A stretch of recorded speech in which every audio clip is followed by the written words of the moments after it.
Today we are going to do lesson 27, area of triangles. So to find the area of a triangle, basically we need to know this information right here. The altitude or the height of a triangle is the perpendicular distance from the base of the triangle or the extension of the base to the opposite corner. So there's three different examples here of triangles, and they each have a base and a height. So in example A, we have the height right here of 4 inches and the base from this corner to this corner, which is 6 inches. This is just a right triangle. You're always going to look for this right angle right here. This, in example B, the height is 4 inches. It goes from here to here. So this is the distance from the base to the opposite corner. So this is your base from here to here. So the distance from the base to the opposite corner would be your height. Again, look for this right angle to know that that is your height. So in this case, your height is 4 inches, your base is 6 inches. In example C, we now have the base from here to here. It does not go to the opposite corner, so we need to have an extension of the base. So the extension goes from here to here because we need to have that, again, right angle right here. So in this case, our height is right here. It is 4 inches, and our base is 6 inches. So in all of these examples, our height is 4 and our base is 6. This is so that we can find the area of each of these. So our formula for area is your base times your height, and then we're going to divide that by 2. Mostly because if we are to extend this out to be a rectangle, we could find the area of that rectangle, and then if we're dividing it by 2, it is because a triangle is just half of that rectangle. So that is why that works. Base times height divided by 2. So let's find the area of all of these. All of these examples, our height is 4, our base is 6. So area is equal to base, 6, times height, so times 4.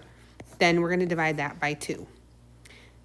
So 6 times 4 is 24, and then we're going to divide that by 2, which is 12. Area is always in square units. So in this case, since it is 6 inches times 4 inches, it is 12 inches squared. So the area of each of these triangles is 12 inches squared. Sometimes you need to break up shapes to be able to find your area.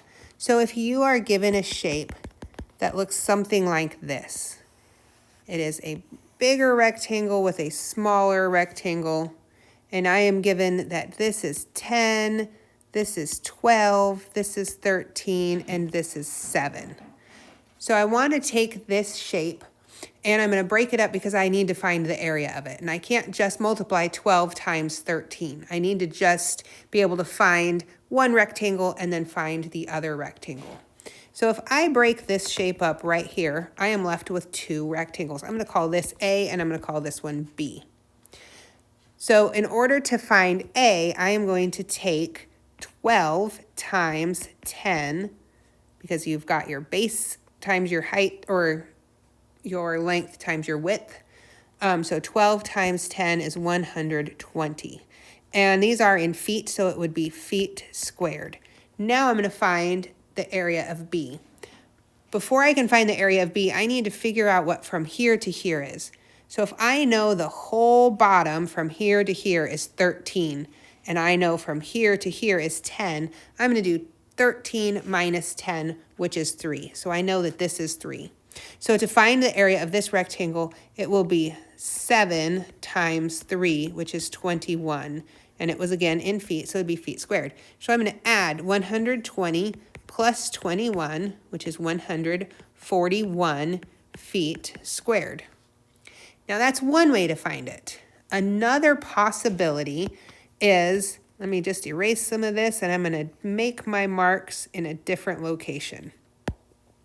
I'm going to actually divide these rectangles up here. I'm going to call this one C and this one D. So in order to find D, I just need to multiply 13 times 7 because you have 7 here and you have 13 here. So to find this rectangle, it is 13 times 7.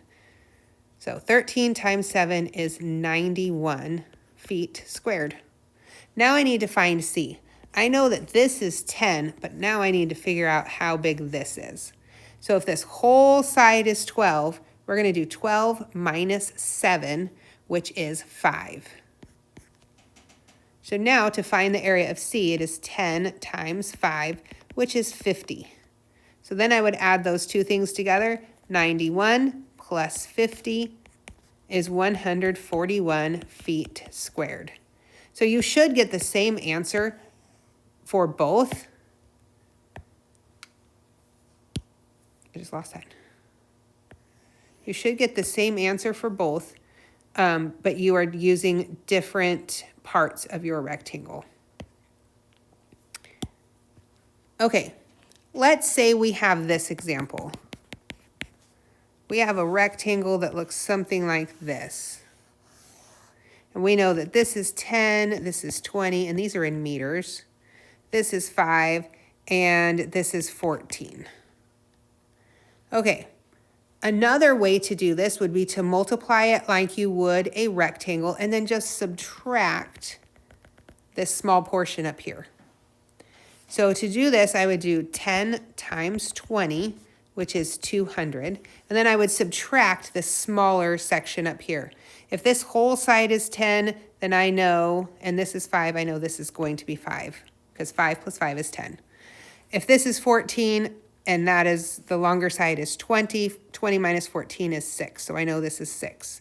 So we would do 6 times 5, which is 30, and I'm just going to subtract the 2. 200 minus 30 is 170 meters squared.